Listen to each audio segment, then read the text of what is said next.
मैं एडवोकेट महेश कुमार।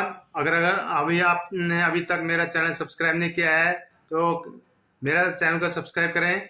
और कोई भी अगर आपको कोई भी क्वेश्चन पूछना है तो आप मेरे कमेंट बॉक्स में लिखें, मैं आपके प्रत्येक क्वेश्चन का जवाब दूंगा।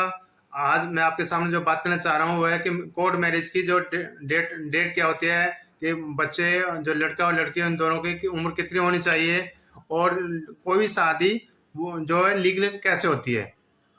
तो मैं बताना चाह रहा हूँ कि लड़का जो है कम से कम 21 साल का होना चाहिए और लड़की 18 साल से कम न हो।